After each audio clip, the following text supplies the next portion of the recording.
My favorite part of the interview is the fact that I felt like we were in somebody's living room, your living room, my living room, I don't know, and just talking and just having a conversation. And a conversation is sort of this lost art in way too many ways, right? With all the screens and everything else. So to just feel like there's no camera, there's nothing going on. It's just you guys and me, and you make it feel that way. My word, like I'm on cloud nine. This was so fun. You guys are so awesome.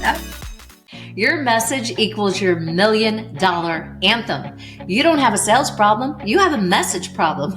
If your words don't captivate, they don't convert. I have helped Grammy-winning artists craft unforgettable songs, and now we help entrepreneurs just like you craft your business messaging that actually sells. You don't need more hustle, you need the right strategy. I help scale multi-million-dollar companies, and we can show you exactly how to systemize, scale, and dominate the market without drowning in the grind. Welcome to the Conquer Club podcast. Okay, friends, what if the love you are looking for is not something to find, but something to actually live? Welcome to the Conquer Club podcast, where purpose meets profit and faith fuels action. I'm Kevin. And I'm Tonya. And today's guest is somebody who lives what most people honestly just post about. She is a best-selling author, award-winning entrepreneur, TV talk show host, and humanitarian with the most incredible heart. Our friend, ladies and gentlemen, Kim Sorrelle. The crowd goes wild. Oh my God, I'm so excited to be here. Yeah. Well, Kim, you spent a year testing love, not just in theory, but in actual action. And I've been in those rooms that I've been able to have a firsthand view, and you've based it truly on 1 Corinthians 13 verse, and you turned it into a movement, a message, a method, and we're just glad to have you here so you can pour some of that into our community today. And thank you for being with us. Yeah, well, thank you for having me. You guys, for anybody who's listening, this podcast should be at the top of their list. Everybody should subscribe and then tell at least 10 people, 100 people if you can about it, because it's so good. I'm honored to be here. Oh, thank you, Kim. Thank you. So, like I said, you gave a year of your life to live it out as a verb, not a feeling, right? Mhm. And what I know a little bit of your backstory, but tell the listeners, what was the biggest moment that wrecked you? And I'm going to get emotional. It redefined what love is forever. Well, it's interesting because I, never thought of myself as like going on some year-long journey, right? Like there's books, a year of living like Jesus, a year of whatever, eat, pray, love, whatever. And honestly, I go out for dinner. I have a hard time committing to an entree, much less committing a year to something. So it was a little crazy for me to even think about doing, but life just threw me this curveball. Like things were great. And I was 47 and got diagnosed with breast cancer. And then 4 months later, my husband was diagnosed with pancreatic cancer, and he passed away 6 weeks after that. And it made me question things. It made me question, am I doing life right? Am I really doing it right? And I thought, well, how do I know I'm doing it right? And there was a whole WWJD thing, right? Everybody had the bracelets on, the bumper stickers, probably people still have coffee mugs, whatever they are. But Jesus is different to everybody. To some, he's a heretic. To some, he's a prophet. To some, he's peace, light, love, all things good in God. And so what would Jesus do could be answered different ways. But in John, it says that God is love. Not that God loves, but that God is love. And we're created in his image, and love is universal. So if I truly understood love and then lived it, then I would know. that I'm living life the right way was my reasoning. So I thought, well, I got to find out what it is. So I searched, and it's like Mm. you can put 12 people in a room and say, what is love, and get 12 different answers.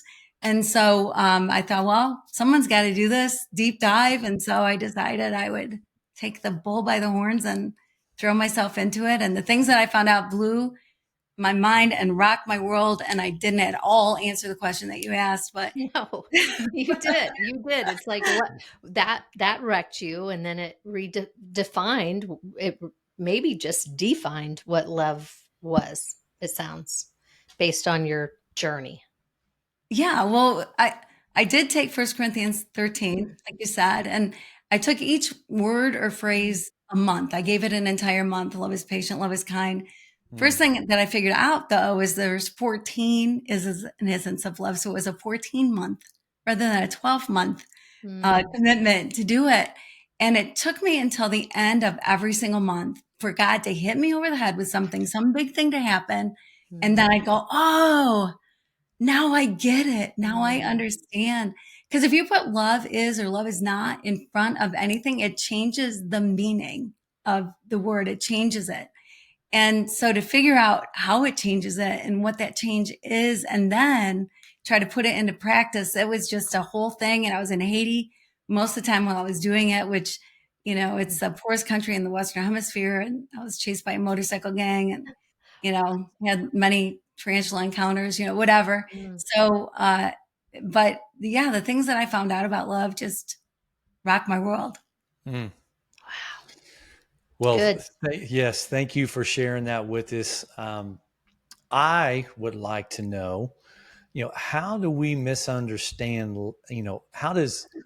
how do we think misunderstanding love shows up in one, entrepreneurship, especially in the way we treat people, how we treat clients, and in my opinion, probably the most important one, how we treat ourselves.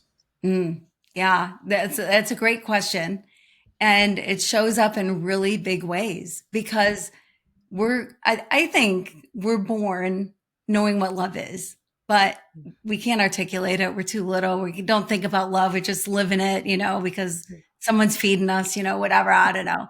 But then time goes on and we're told things about love that are not love at all. Like, love is a two-way street, or somebody will put numbers on it. It's 50-50, if you get married, or it's Mm, 100-100, or whatever people say, or, that you got to give love to get love. And none of that is true. 100% of that is completely wrong. The minute you think of giving love to get love, or that love's a two-way street, or any of those things, you make love transactional. And love is 100% not transactional. Love is so not dependent on anybody but you. You are 100% responsible for how you live love, how you give love, and you have absolutely zero control of how love comes back to you, if it comes back to you, what it looks like when it comes back to you. mm, And so people set themselves up for heartache when they're like, making love transactional, like I'm giving you money, you're giving me a pair of jeans, right? Like, mm, I'm giving you love. I expect it back this way. It needs to fit. It needs to fit me. It needs to fit the curves of whatever. mm. And when it doesn't happen, there's heartache and disappointment and divorce and all kinds of bad things that Yeah. can happen. And so when you understand what love actually is and then live it and take the responsibility of it, then all relationships change, everything. So at work and everywhere, because in sales, there are salespeople that it's more transactional than it should be, right? Like, Right. and everything is sales, right? I mean, you're the head of the company, you're selling, That's you're right. selling positions, yeah, so everything is sales. But the minute you make it transactional, you're stripping the love out of it. Mm, And people are what life is all about. People are the most important thing. Relationships are the most important things. And it doesn't matter if it's at the office or if it's at the gym or if it's at your house. It doesn't matter where it is. Relationships are the most important thing. And we say that, but it's 100% true. I mean, I'm not the first one that said that, but I know that that is absolutely true. We're not going to be on our deathbed going, gosh, I wish I would have made that sale. If I would have said these words instead, right? Right. I mean, Right.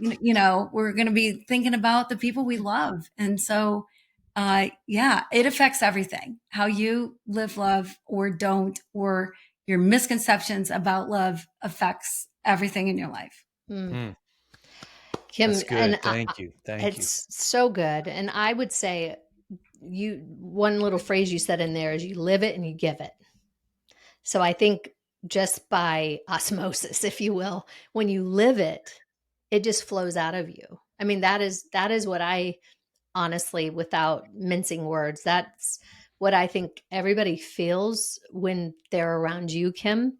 Mm. And an executive, like you're a boss, okay? But there's a perception of what that has to look like in the entrepreneur world of, she's a boss. She has to be a certain, way that might begin with a B. Let's just say that. And Right. so I'm just saying, sometimes that's the perception, but when you Yes. live it and give it, and I always say it's kind of the flowing, like the eternal figure eight. It's just going to keep flowing in and out when you do that. And so you talk a lot about being present as an expression of love, I believe. And in a world in the entrepreneur space of direct messages and deadlines and digital distractions and all of those things, how do we do this without burning out? Because I know there can be frustrations in a world so busy and that has so much noise. How do you keep that in check with love in business? Yeah, it's an interesting question. So the very first month was love is patient, Mm. right? And I thought I knew what patience was. You're not honking your horn if you're stuck in traffic. You're not yelling at your 3-year-old because they can't find their shoes, Mm. whatever. But love that is patient is being present. Love that is patient recognizes that this moment is the most important moment of your life. What's in the Mm, past is in the past. What's in the future is yet to come. This is the most important moment of your life. And this moment, by the way, it will come and go with or without you. Yeah. And if you that's love good. who you're with, which I just think you should love everybody, it's just the most freeing, wonderful way to live. So just love people, let them be who they believe they're created to be, no judgment. Don't put labels on people. Who cares what team they're on? It doesn't matter. We're all a collection of all the days we've lived so far. And so we've had all these influences that make us think politically the way we do, or on the golf course, if we're good or not, or, whatever it happens to be. And so, stop with the labels and look at the person. Mm. But what I have found is that, first of all, I really had to practice this to really be present. But when I did, and when I mastered this, where I am 100% in on the conversation, I do a whole lot more listening than I do talking. And I hear things I never would have heard before. And if that's not an important thing at work, I don't know what is. Like, this is a game changer in the office. This is a game changer at work. When you give your staff, your friends, Mm. your work people the respect, the love that love is patient is, and you stop what you're doing and you actually listen, my gosh, the greatest ideas are born out of conversations, right? Yeah. Like, That's there's right. so many things you could miss if you decide, "No, I don't have time. I don't have time." You got time. Everybody's got time. I think about, like, and here I'm doing all the talking, but I just quickly, like, I think about, like, when my kids were little. My oldest Mm. biological child was 4.5 years old when my youngest was born. Like, life was busy. Yeah. Life was insane. I was outnumbered by many. And I think about, like, my son Luke, who now works for NASA. So praise the Lord, he stopped doing what he was doing when but he would always, "Mom, mom, mom, mom," and poke my arm. Like, I had this bruise that was just always on my arm. "Mom, mom, mom." If I'm on the phone, if I'm doing anything, "Mom, mom." Mm. And I think now, if I would have just Mm. stopped stirring the beans, Yeah. stop whatever, put the phone down, whatever it was, and Mm, looked him in the eye and So said, good. Luke, what do you want? He Kim, probably would have said, this truck is red, and then ran off somewhere, right? that's good. Right. Right. It doesn't mean that it's going to be a so many minute conversation that it takes away from everything else. But taking that moment Mm, can change absolutely everything. gosh, that's so good, Kim. That I, is. I think I just have, based on what you said, your next book title. Yeah. Stop stirring the beans. I like it. Because how many of us, how many of our listeners, it's so true. And sometimes, as they say, hindsight is 2020. And based on your experiences, you have this fresh revelation of what love is, and to just get eyeball to eyeball with your child, even in the Mm, frustration of it all. Kevin and I were at a business retreat this past weekend, a leadership retreat. And one of the things they talked about, Kim, and it was a homeschool mom, I believe, or a parenting, maybe it was somebody who started their own school. I don't recall exactly. But one thing that they said, it was exactly what you were saying, was if your kid is picking up a hammer and you're like, as a parent, you're saying, put the hammer down, you're going to get hurt, or put the hammer, but they're always just gravitate toward this hammer. Listen to that. They may be the Mm, most incredible builder that there ever was.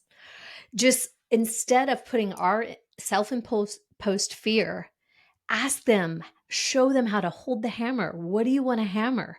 Because we have this perception, like you said, based on our influences, that a hammer is a bad thing for a kid. Well, it mm, can be, but it can also be an incredible tool. Or they could be a NASA saw person, like your son. Like, what right. did he grab? There's a bent right. towards something that so that was so beautiful. So stop stirring the beans. Like, take the Mm, second, stop stirring the beans, and bend down, look at your kid and say what you need to say. Or like you said, a business meeting, a board meeting, thinking about the next thing you're going to say before they finish what they're saying, instead of right. just listening. It's so beautiful, and people feel it. They Oh, for feel it. sure. Right. 100% people feel it. And what a great point. I was so good at that. I was so good at thinking that I was this grand multitasker. Like Yeah. I could be in conversation and think about who needed to get to soccer practice, what I was going to make for dinner, right? Yeah, Who's going to go where, what meeting I had later. And totally. I realized that I don't know that I've not met that super person yet who can do Yeah. that. And Right. when you focus in, it's just so entirely different. And yes, people know, if you're being listened to or not. Yeah. And if you're being listened to with kind of ears wide open, with no Yeah. judgment in the listening, right? I So mean, good. yeah, because how often, unfortunately, like I think at times in my own life that I know I've screwed up, and or people have hurt me in a way that I'm like, I've got this great idea, and then Mhm. I can tell that they have no interest in my great idea at all, and not only do they not have interest, but they're not even listening. You're wasting your breath, and you just kind of want to walk away mid sentence, and Mm. that's not love. That's not love, and it's not going to get you anywhere. It's No. not going to No. move you forward. Yeah, we can't we I think as a society, we have to quit glorifying the busyness. Mm, Everybody's, I'm busy. I'm busy. I remember even during one of my journeys, again, it was just like, there was never a connection. It was just, I'm so busy. Here's your stuff. Gotta go, and it was just like, oh, the desires that we have to connect is just human. mm. Yeah. Yeah, it's so Absolutely. true. Yeah, Absolutely. I read recently, Kevin. I'd love for you to talk to this. I read recently that the average adult man has zero point 0.7 friends. Wow. That is a lot of truth in That regards is to surprising. men, Mm. for whatever reason, that we go, go, go so many directions, so many ways that, yeah, you seldom have time Or to, make time.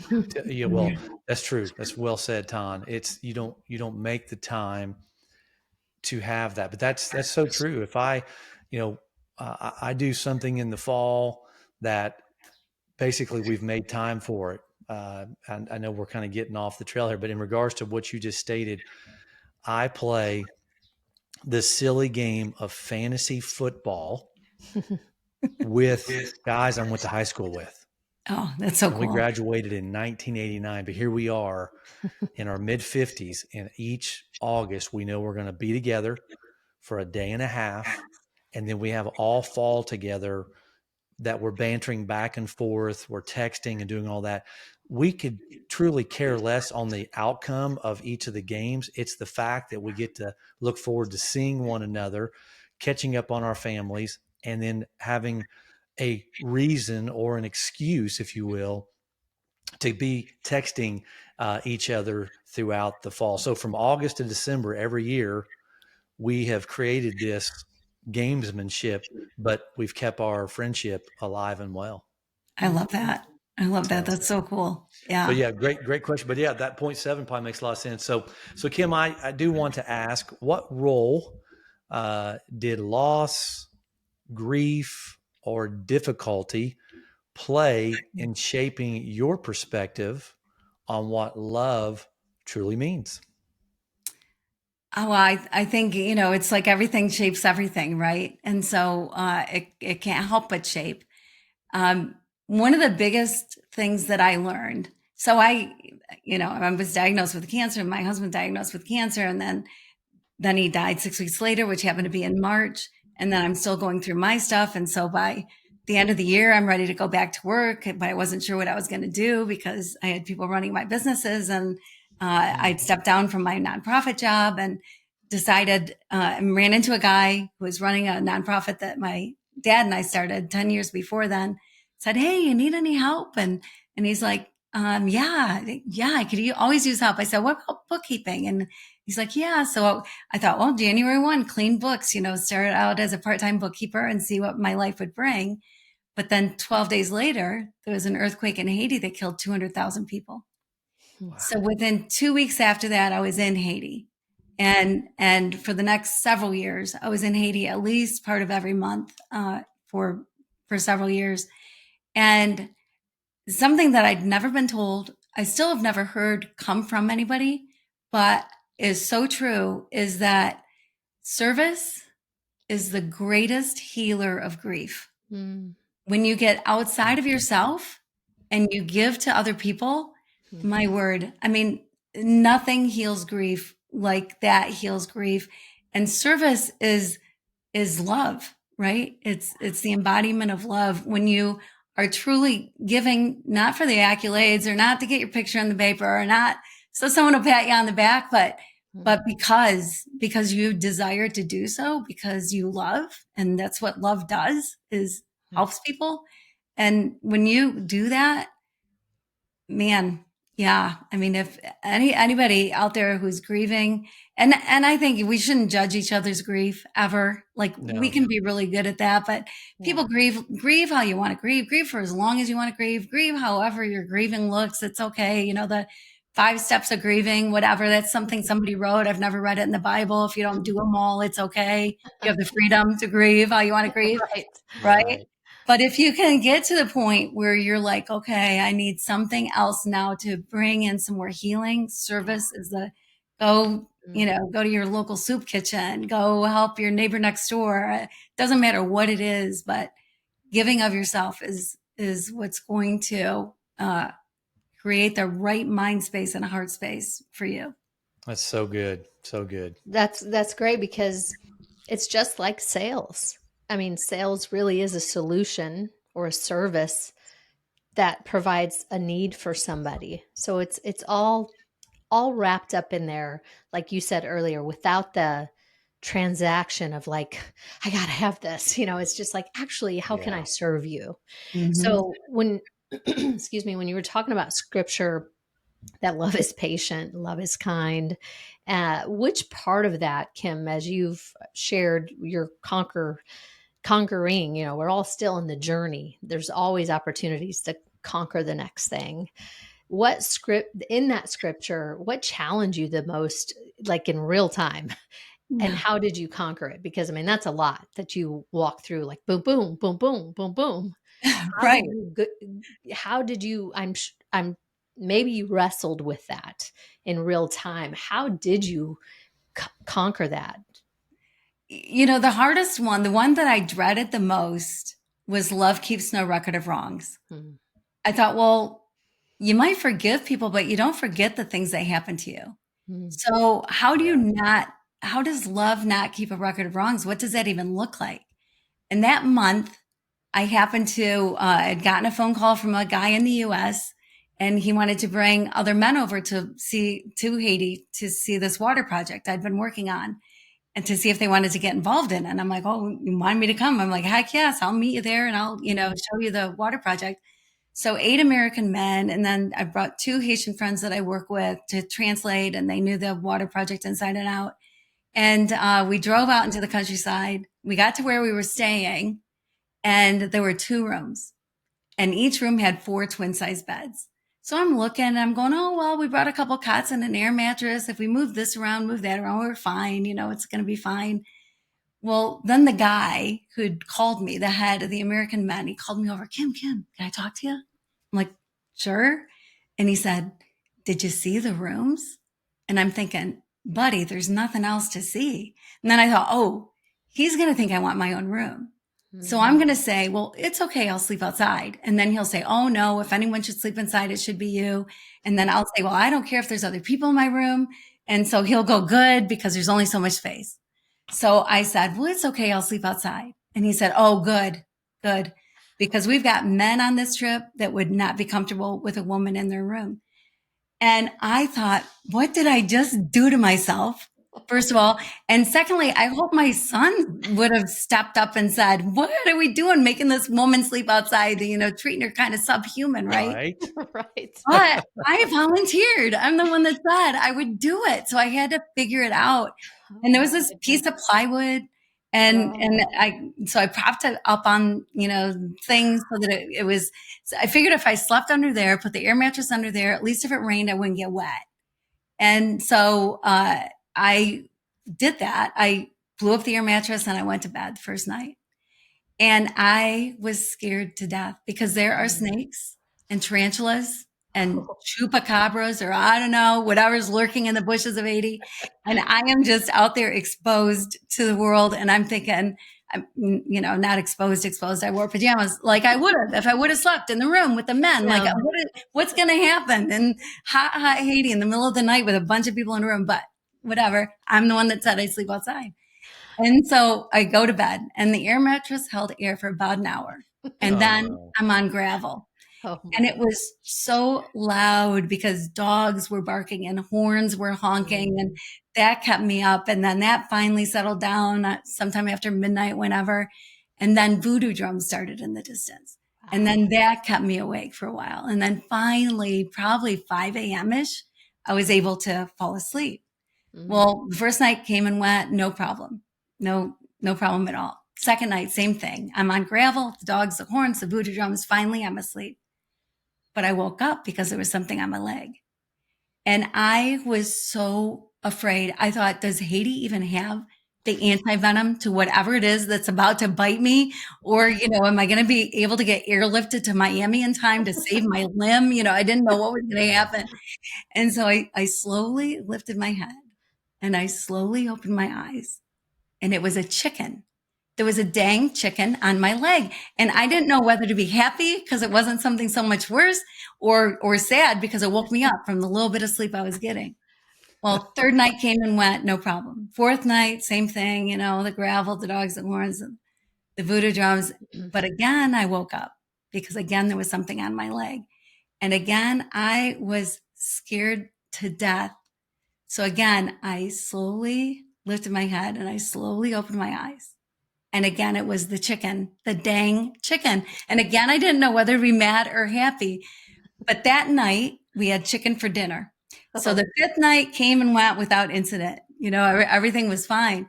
Well, at the end of that trip, I was mad.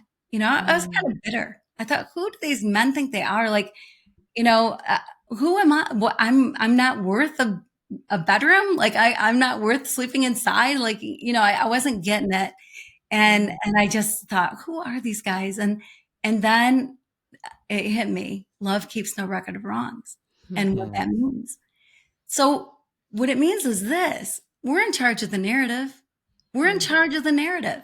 People can say whatever they want to say to us. We decide how to take it.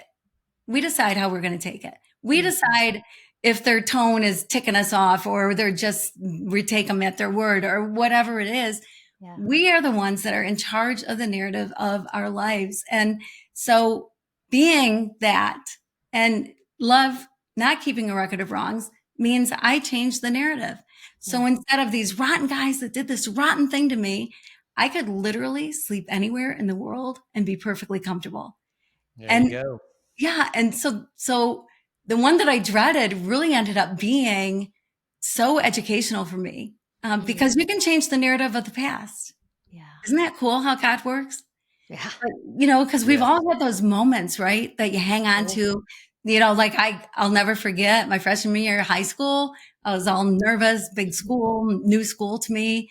And it was basketball season. You had to wear a dress on game days, and I'm in a dress and because I game that night, and I'm standing at my locker already feeling awkward. And this kid walked up to me and said, "Those are the ugliest legs I've ever seen."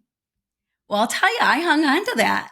I hung on to that. I mean, probably everybody can think of something that's been said to them. Right. That, whatever.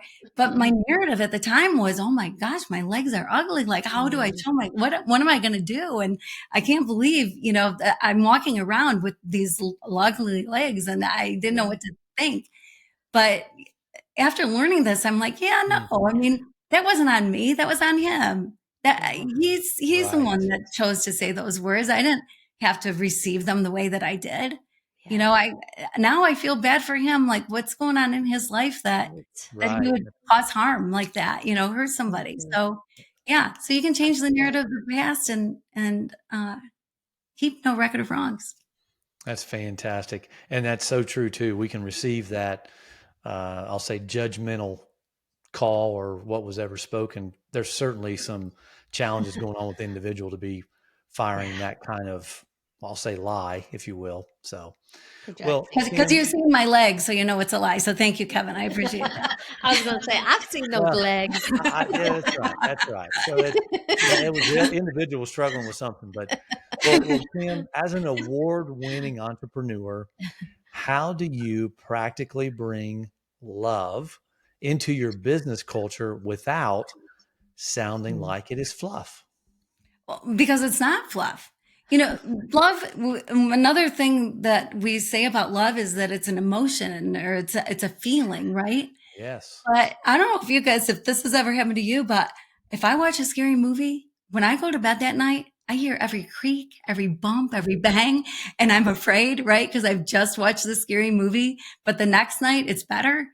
And that's an emotion, fear. Fear is a feeling that you have. It's an emotion that you have. Yeah. It comes and goes. You don't live in fear. You do, however, live in love. Love is not a feeling or an emotion. Love is who you are. Love is walking and talking and living and giving and breathing. How you decide to walk it is entirely up to you. Mm-hmm. So when you realize that love is who you are, and you want to live a love that attracts people, you want to live a love that helps people, that provides a good space in this world, then it's natural. It's not bringing fluff, or it's not forcing anything. It's just being you. Give yourself the freedom to love the way love is supposed to be, and just be you. And then you have no control if it comes back to you or not. I mean, you don't control that. You don't control anybody. And you bring home an infant and you decide when they drink and when they take a bath and when they take a nap, right? But then 6, 7, 8 months later, your Tupperware's all over the kitchen floor and pots and pans are banging, and you realize you've lost all control. And I promise you never get it back again. We have no control over anybody but ourselves. Yeah. So our love, the way we live love, is 100% up to us, not based on how anybody responds to it or doesn't respond to it. It is 100% on us. And so knowing that you don't control anybody, just be yourself, live that love and live it fully, be yourself. And things happen, things change, because I don't know about you, but I'm drawn to people who are positive and people who love, people who you can tell actually love you. I mean, those are the people you're drawn to, right? And Yes. so, yeah, so it's just be you, really, is the answer to that. Mm.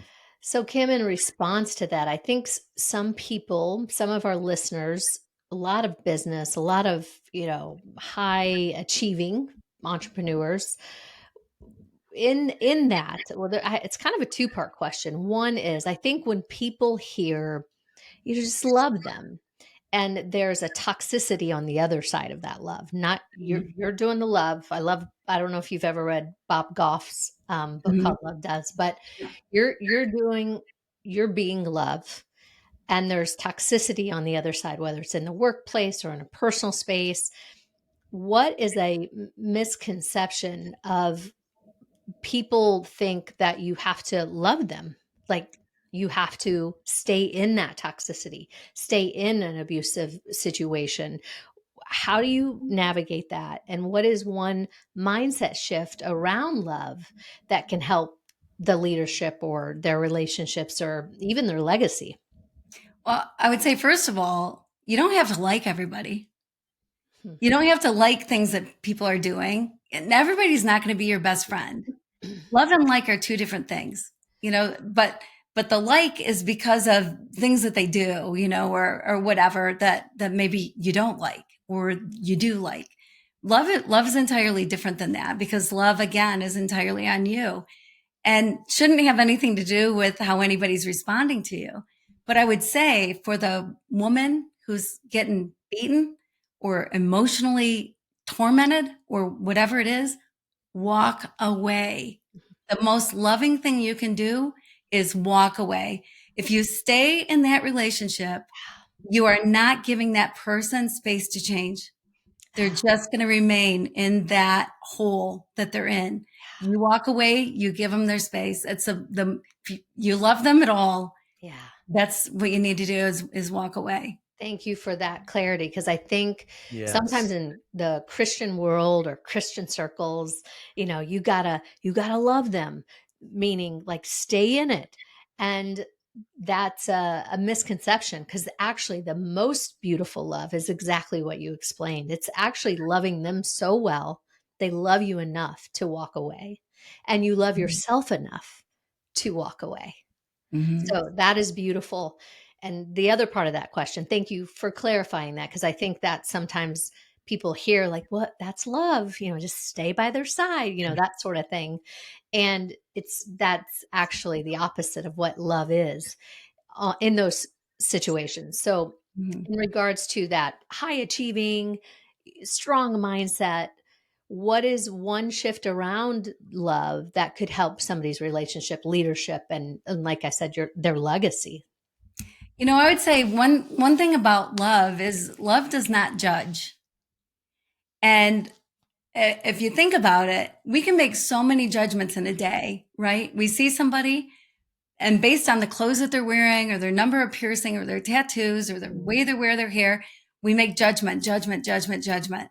Well, Yeah. it's because as humans, we're putting labels on people that say, well, you're dressing like this, so you're this. Mm, Well, love does not do that.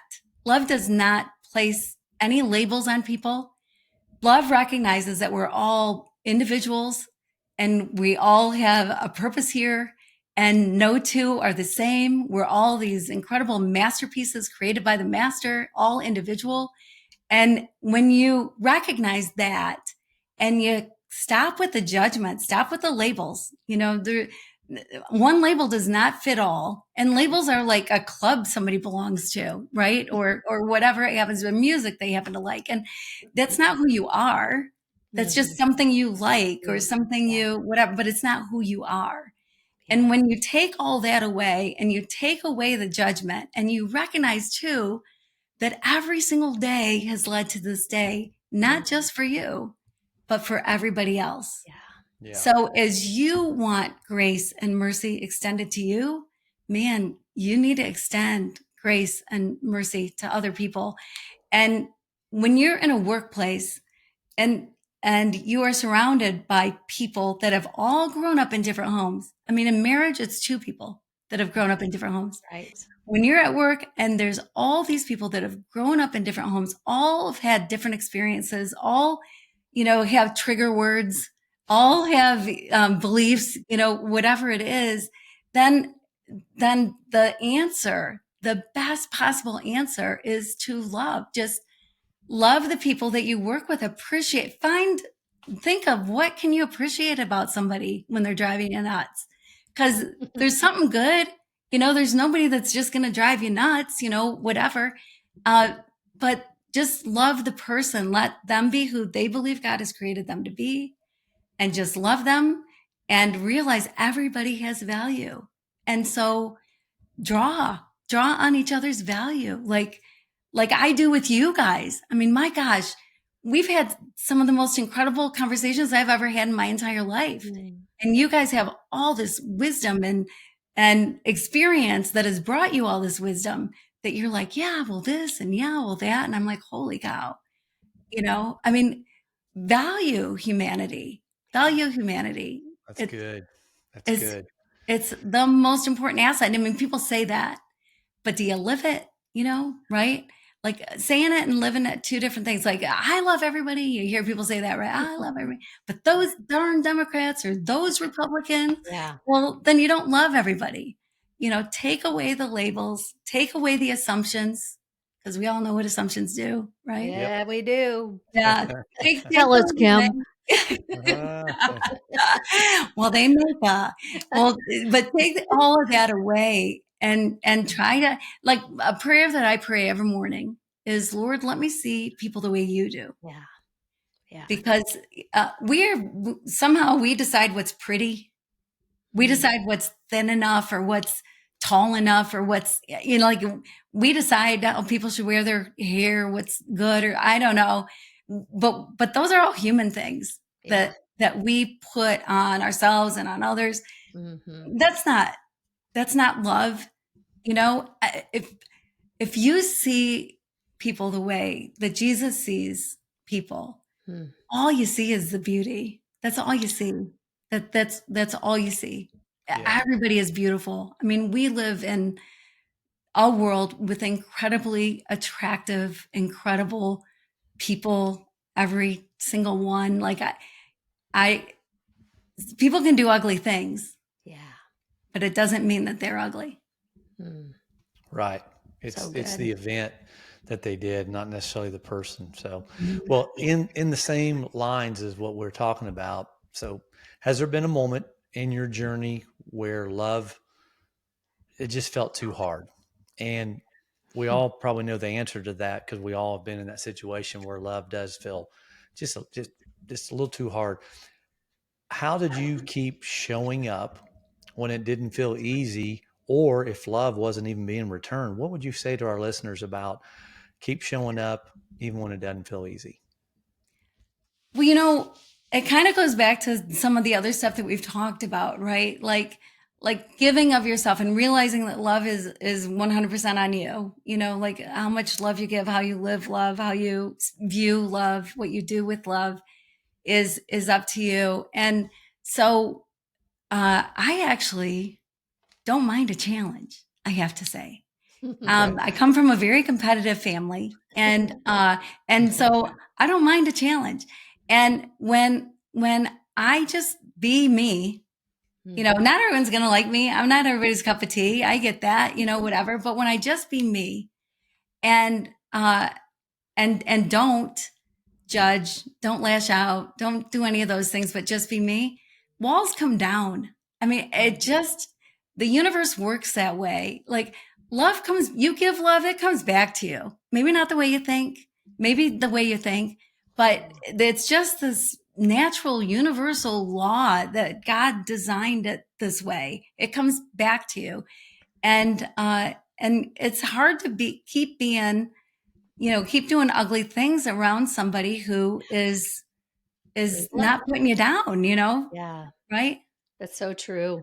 It's the law of sowing and reaping. You sow love, you reap love. Mhm. Right. It's Right. it's that it's that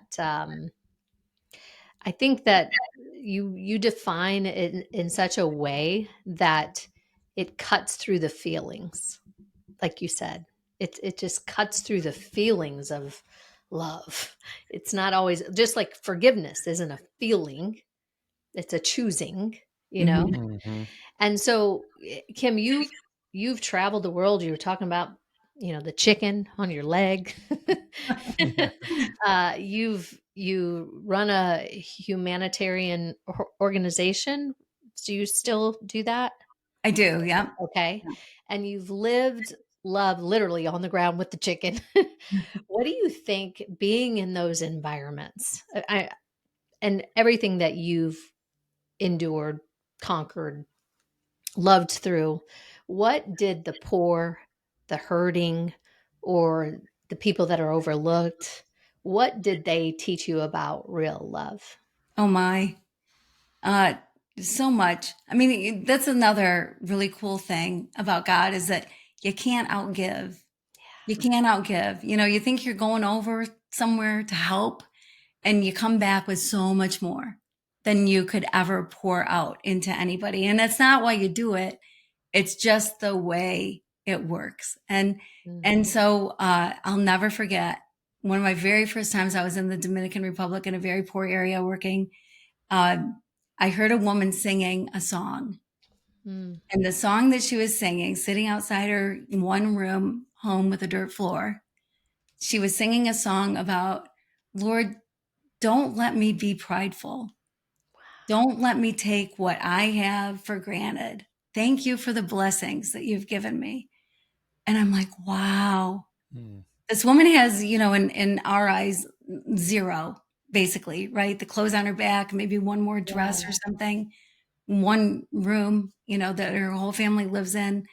And Mm. yet she's singing about not being Mm. prideful and not taking what she has for granted. I'm like, wow, holy cow. That's amazing. My closet is too full. I Mm. have too many clothes, Yeah. right? I mean, I Yeah. have too much food. Like, Mm. I try so hard not to buy any food that I end up throwing away, but I'm sure I'm not perfect at it. And Mhm. my heart breaks every time I throw away rotten tomatoes because I never ate them or whatever it happens to be, because Right. there are people in this world that will not eat today. They will not, the average Haitian eats 3 meals a week. Wow. So, yeah, so the things that you learn, uh, I would say we brought our kids, we started bringing our kids to developing nations when they were young. And so I believe they grew up with a different heart for people Mm. than if you never get out of your city, your state, your town, your situation, your economic area, whatever it is. Mm. But when you can go somewhere and see how other people live, Mhm. but also then how you can help them, they'll end up helping you more than Right. you can help them, right?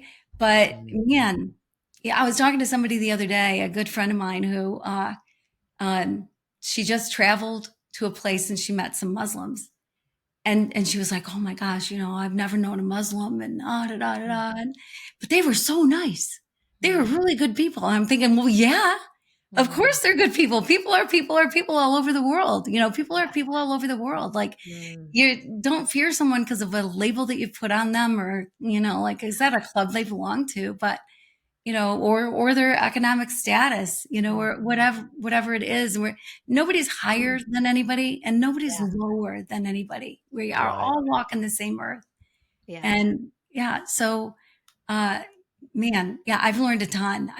I could write books, volumes on what I've learned by Mm. traveling You can tell. places. You can tell, Absolutely. truly. Kim, where can our listeners grab so you have a book and it's called Yes. Love. Imagine this, people. All you listeners, imagine this.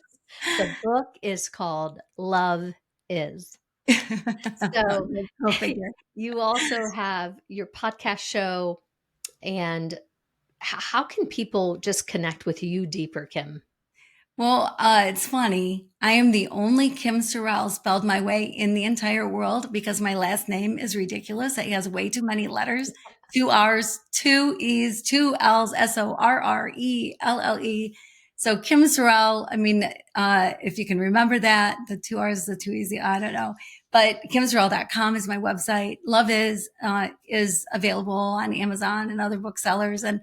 And I love to connect with people. My YouTube channel is full of incredible people that, like you guys, that I've been able to meet and share stories. And so it's Kim Sorrelle. Everything's just Kim Sorrelle. So I'm pretty easy to find.